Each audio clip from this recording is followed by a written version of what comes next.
आज supreme court का जो ऑर्डर आया है ये कई मायनों में बहुत ही ऐतिहासिक ऑर्डर है। दिल्ली के लोगों की बहुत बड़ी जीत है। दिल्ली के लोगों के साथ जो अभी तक अन्याय होता आया उनके साथ माननीय सुप्रीम कोर्ट ने न्याय किया है। आज से 8 साल पहले 23 मई 2015 को हमारी 14 फरवरी 2015 को सरकार बनी थी।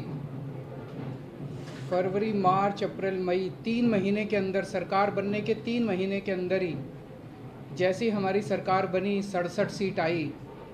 3 महीने के अंदर ही प्रधानमंत्री जी ने एक आदेश पारित करवाया केंद्र सरकार से कि दिल्ली के सर्विसेज के मामले अब दिल्ली की मुख्यमंत्री के पास नहीं रहेंगे, वो एलजी के पास रहेंगे या केंद्र सरकार के पास रहेंगे। इसका क्या मतलब हुआ? इसका मतलब ये हुआ कि दिल्ली सरकार में काम करने वाले जितने भी ऑफिसर हैं, जितने भी कर्मचारी हैं, ऊपर से लेके नीचे तक, आईएएस अफसर से क्लास ए से लेके क्लास 4 कर्मचारी तक, चपरासी तक, सारे कर्मचारियों की ट्रांसफ़र पोस्टिंग, उनकी डिसिप्लिनरी प्रोसीडिंग्स, नई अपॉइंटमेंट, पोस्ट क्रिएट करना, पोस्ट एबॉलिश करना, पक्के करना, ये सारा जो है ये अब दिल्ली की चुनी हुई सरकार के पास नहीं होगा। यानी कि अगर मैं मुख्यमंत्री हूँ, मेरे सामने कोई कर्मचारी रिश्वत ले रहा है, मैं उसे सस्पेंड भी नहीं कर सकता, मैं उसकी ट्रांसफ़र नहीं कर सकता। एजुकेशन सेक्रेटरी कौन होगा ये हम नहीं तय कर सकते, हेल्थ सेक्रेटरी कौन होगा ये हम नहीं तय कर सकते। ये आदेश प्रधानमंत्री जी ने 23 मई 2015 को पारित किया। 8 साल को इस्तेमाल करके दिल्ली के कामों को जानबूझ के रोका गया। हम दिल्ली में स्कूल अच्छे करना चाहते थे तो वो जानबूझ के ऐसा एजुकेशन सेक्रेटरी बिठाएंगे जो कि काम ना करे। हम अगर मोहल्ला क्लिनिक बनाना चाहते हैं तो जानबूझ के ऐसा हेल्थ सेक्रेटरी बनाया जाएगा जो कि काम ना करे। जानबूझ के ऐसा फाइनेंस सेक्रेटरी बिठाया जाएगा जो हर चीज़ के अंदर अड़ंगा अड़ाए। तो इसको इस्तेमाल करके दिल्ली के हर काम को रोका गया। एक तरह से मेरे दोनों हाथ बांध दिए गए पीछे और मुझे नदी में फेंक दिया गया कि अब तैरो। ये तो ऊपर वाले का शुक्र है कि दोनों हाथ बंधे हुए होने के बावजूद भी हम किसी तरह से तैरते रहे और ऊपर वाला हमारा साथ देता रहा। इन सारी कठिनाइयों के बावजूद दिल्ली के अंदर हम लोगों ने इतना शानदार काम किया पिछले 8 साल के अंदर। तो आप सोच सकते हैं कि अगर हमारे पास पूरी पावर होती तो हम कितना ज़्यादा काम कर सकते थे। आज हम सुप्रीम कोर्ट के जस्टिस चंद्रचूड़ के जो और चारों जजेस हैं उस बेंच में, संविधान पीठ में, उन सब के तहे दिल से शुक्रिया अदा करते हैं कि उन्होंने हमारे साथ न्याय किया। मैं दिल्ली की जनता को केवल नहीं देना चाहता, बधाई देना चाहता हूं और उनका शुक्रिया करना चाहता हूं कि जो इतना लंबा संघर्ष था, उस संघर्ष में दिल्ली की जनता ने मेरा साथ दिया। दिल्ली की जनता के साथ के बिना मैं कुछ नहीं कर सकता था। आज जो ये इतनी बड़ी जीत हुई है ये उन्हीं के आशीर्वाद, दिल्ली की जनता के आशीर्वाद और उनके साथ का, उनके सहयोग का नतीजा है। कदम कदम पे उन्होंने मेरा साथ दिया दिल्ली की जनता ने। अब हमें एक बहुत बड़ा मौका मिला है। दिल्ली का काम जो है अब ये 10 गुना स्पीड से होगा। आज के आदेश के बाद बहुत बड़े बड़े काम होंगे अब दिल्ली के अंदर जो सोच भी नहीं सकते। सबसे इम्पोर्टेंट है हमें एक ऐसा प्रशासन देना है दिल्ली के लोगों को जो कि रेस्पॉन्सिव हो, जो कि जनता की ज़रूरतों के प्रति सिंपैथेटिक हो, कंपैशनेट हो। तो अगले कुछ दिनों के अंदर आप देखेंगे बहुत बड़ा प्रशासनिक फेरबदल होगा। कई सारे ऑफिसर्स को, कर्मचारियों को ट्रांसफ़र किया जाएगा इस आधार पे कि उन्होंने अभी तक कैसा काम किया। कुछ ऐसे ऑफिसर्स हैं, कुछ ऐसे कर्मचारी हैं जिन्होंने पिछले कुछ महीनों में, 1 डेढ़ साल में दिल्ली की जनता के काम रोके। कुछ ऐसे ऑफिसर्स हैं जिन्होंने दिल्ली में मोहल्ला क्लिनिक में दवाइयां बंद करा दी, अस्पतालों के अंदर दवाइयां बंद करा दी, जल बोर्ड की पेमेंट रोक के कई जगह पानी बंद करा दिया। ऐसे कर्मचारियों को, ऑफिसर्स को चिन्हित करके उनको अपने कर्मों का फल तो भुगतना पड़ेगा। लेकिन बहुत सारे ऐसे कर्मचारी और ऑफिसर्स हैं जो बहुत घुटन महसूस कर रहे थे, ईमानदार लोग हैं, काम करना चाहते हैं। उन सारे कर्मचारियों को, उन सारे ऑफिसर्स को मौका मिलेगा काम करने का। उन सबको जो डेडवुड है, जो करप्ट हैं, जो इनएफिशिएंट हैं, उनको अच्छी पोस्टों से हटा के साइड किया जाएगा, और जो अच्छे हैं, एफिशिएंट हैं, ईमानदार हैं, रेस्पॉन्सिव हैं, कंपैशनेट हैं, उन लोगों को, उन सारे अधिकारियों को और कर्मचारियों को मौका दिया जाएगा कि वो दिल्ली की जनता की सेवा कर सकें। सारे प्रशासनिक सिस्टम को भी दुरुस्त किया जाएगा। ये सारा सिस्टम भी सड़ा गला सिस्टम है। ऐसा सिस्टम बनाया जाएगा जो जनता के प्रति जवाबदेह हो और जनता के लिए रिस्पॉन्सिव हो, जनता की ज़रूरतों के प्रति रिस्पॉन्सिव हो।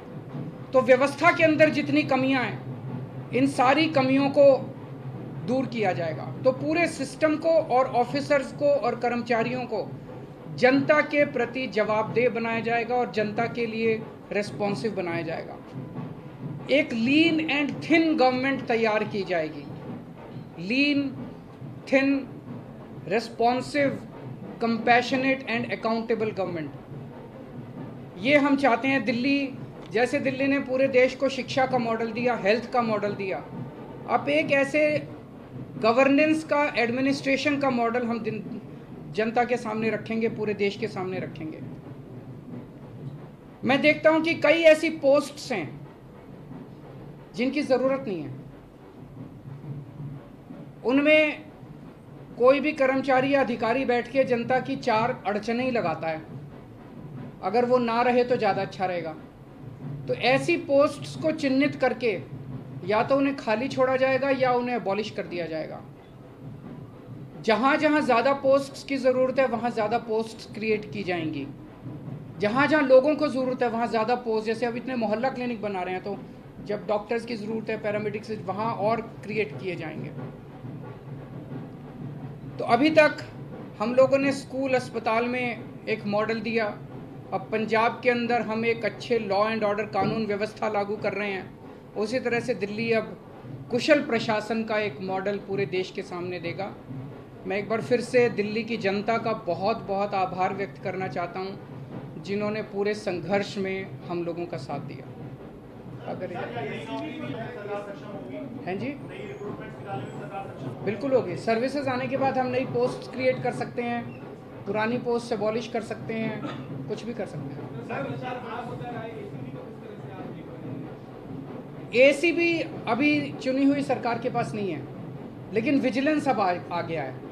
तो जो लोग अगर गलत काम करेंगे, भ्रष्टाचार करेंगे, कानून के हिसाब से काम नहीं करेंगे, उनके ऊपर विजिलेंस की कार्रवाई, डिसिप्लिनरी प्रोसीडिंग्स, विजिलेंस प्रोसीडिंग्स की जा सकती हैं। शाम को आप एलजी साहब से मिलने जा रहे हैं, उसमें क्या बातचीत होने की संभावना है? क्या आप करेंगे कि वो अब और किसी प्रकार का अड़ंगा ना लगाए? और सुप्रीम कोर्ट ने जो निर्देश दिया, उनसे आशीर्वाद लेने जा रहा हूँ। आपको लग रहा है कि ये पावर तो मिल गई है, पावर से ज़्यादा जिम्मेदारी बढ़ गई है अब आपकी, क्योंकि अब तक आप बहुत सारी अड़चनें भी आपने बताई, लेकिन अब वो काम आपको कराना ही होगा। नहीं, जिम्मेदारी तो पहले भी थी। वो जिम्मेदारी विदाउट पावर थी, अब जिम्मेदारी विद पावर आ गई है। जिम्मेदार देखिए, जब भी जनता वोट देती थी तो वो तो यही कहती थी, जी हमने तो केजरीवाल को वोट दे दिया, अब केजरीवाल जाने पावर है कि नहीं है उसके पास। जनता को के विचारों को क्या पता, TBR क्या होता है, आर्टिकल 239AA4 क्या होता है, उनको क्या पता बेचारों को। जनता तो वोट दे देती है, लेकिन हमारे पास पहले उन जिम्मेदारियों को पूरा करने की पावर नहीं थी, शक्ति नहीं थी। अब शक्ति दे दी है सुप्रीम कोर्ट ने हमें। पहले जो आपके काम है, अगर आप याद दिलाना चाहें, कौन सी ऐसी फाइल है जो की हुई है और कौन से ऐसे काम है जो आप करना चाहेंगे तुरंत? ऐसे बहुत सारे काम हैं जो पिछले कई सालों में अटके। पिछले 1 साल के अंदर तो आपने देखा कि किस तरह से पिछले साल लास्ट के महीने नवंबर तक आते आते मोहल्ला क्लिनिक के अंदर लैब टेस्ट्स बंद हो गए थे, दवाइयाँ बंद हो गई थी। जल बोर्ड जो है, बजट, असेंबली ने बजट पास कर दिया, लेकिन कुछ ऑफिसर जो हैं वो बजट रिलीज़ नहीं कर रहे थे। हर डिपार्टमेंट का गला घोंट दिया गया था अफसरों को के ज़रिए, वो अब बंद हो जाएगा। अब जितने जो असेंबली के अंदर हम बजट प्रेजेंट करते हैं और जो जनता की बात रखते हैं, वो सारी चीज़ें अब हम कर पाएंगे। सर, अधिकारियों की मीटिंग आपने बुलाई है, बड़े अधिकारियों, क्योंकि कहा जाता है कि एजी की जरिए अब तक सीएस काम करते रहे, तो क्या उन्हें मीटिंग के लिए आपने बुलाया? ज़रूर बुलाएंगे, अब आने वाले टाइम में मीटिंग्स तो होती रहेंगी। सर, अभी हाल के दिनों में बहुत सारे ऐसे फैसले एलजी ने लिए जो कि मतलब सरकार के अधिकारों का उल्लंघन करके खुद से लिए गए, क्या अब उन फैसलों को रिव्यू भी किया जाएगा? वो फैसले कई सारे गलत हैं, इनफैक्ट कई सारे तो सुप्रीम कोर्ट में पेंडिंग है। कल एल्डरमैन का केस आ रहा है सुप्रीम कोर्ट के अंदर, ट्यूसडे को डीआरसी के चेयरमैन की अपॉइंटमेंट का केस आ रहा है, फिनलैंड जो हमारे टीचर्स को नहीं जाने दिया उसका केस सुप्रीम कोर्ट के अंदर पेंडिंग है। जब मेंशन ही किया था हमने ये केसेस तीनों, तो सुप्रीम कोर्ट की टिप्पणी काफ़ी तल्ख थी कि ये कैसे एलजी साहब रोक सकते हैं। एल्डरमैन की अपॉइंटमेंट बिल्कुल गलत हुई है।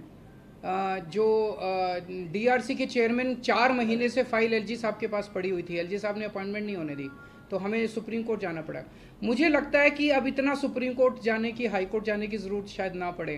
अब शायद हम अपने स्तर के ऊपर ही कई सारे निर्णय ले सकते हैं। तो बहुत सारी चीजें ऐसी कही गई जिसमें ये भी कहा गया कि केंद्र जो है वो राज्य सरकारों की जो ताकत है, पावर है, वो छीनने का ना छीने, इस तरीके की आगे के लिए नजीर। मैं यही कहना चाहता हूं कि केंद्र सरकार एक तरह से, प्रधानमंत्री जी खासतौर एक तरह से पिता समान होते हैं। जैसे परिवार में पिता होता है, पिता समान होते हैं। पिता की जिम्मेदारी होती है कि सारे बच्चों को अच्छे से उनका पालन पोषण करें। अगर दिल्ली में आम आदमी पार्टी की सरकार है तो वो हमारे भी प्रधानमंत्री हैं, हम भी उन्हीं की तरफ देखते हैं। चाहे बीजेपी की किसी राज्य में सरकार है, किसी में कांग्रेस की सरकार है, किसी में आम आदमी पार्टी की सरकार है, वो सारे के सारे प्रधानमंत्री को एक तरह से पिता समान देखते हैं कि भाई ये कोई मुसीबत आएगी तो हमारी मदद करेंगे। लेकिन अगर जैसे ये 23 मई 2015 को आदेश पारित करके दिल्ली सरकार की पावर छीन ली गई, 8 साल तक हमें बिना पावर के काम करना पड़ा, काम रुक गया, किसका फायदा हुआ? आज सुप्रीम कोर्ट ने साबित कर दिया कि ये गलत था, ये ऑर्डर बिल्कुल गैर संवैधानिक ऑर्डर था। जितनी सख्त लैंग्वेज के अंदर सुप्रीम कोर्ट ने बोला है, उससे ये साफ जाहिर है कि ये ऑर्डर केंद्र सरकार का बिल्कुल गलत था। तो इतना गलत ऑर्डर उन्होंने पास किया, तो उसका मतलब तो यही था कि आम आदमी पार्टी की दिल्ली की सरकार को फेल करना उसका मकसद था, और तो कोई मकसद नहीं था। देश का तो भला नहीं हुआ, दिल्ली का तो भला नहीं हुआ, केवल और केवल लोगों का नुकसान हुआ। ये नहीं करना चाहिए। चुनाव में लड़ते हैं, राजनीति कर लो, चुनाव में एक दूसरे को जो बोलना है बोल लो, लेकिन चुनाव खत्म होने के बाद चाहे कोई बीजेपी की सरकार है, चाहे कांग्रेस की सरकार है, आम आदमी पार्टी की, हम सबको मिलकर काम करना चाहिए। वो देखेंगे, अभी तो ऑर्डर है।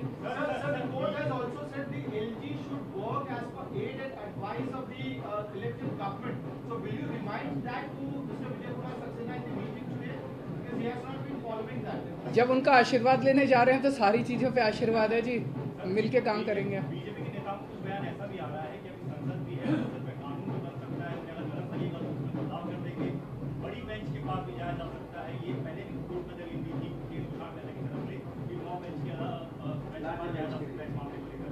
क्या मेरे ख्याल से अब लार्जर बेंच नहीं, आज उन्होंने क्लियर कर दिया। 5 जज बेंच को अगर रेफर करना होता तो वो आज ही कर देते, तो लार्जर बेंच का ऑप्शन नहीं है। मेरी अब उनसे यही निवेदन है, यार अब हमें काम करने दो, इतना टाइम तो ख़राब कर दिया।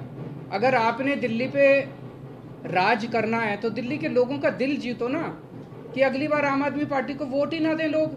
ऐसा काम करो, मतलब काम में टांग क्यों उड़ा रहे हो? जब तक हमारी सरकार है हमें काम करने दो, कल तुम जीत लेना, तुम काम कर लेना, टांग तो नहीं अड़ानी चाहिए।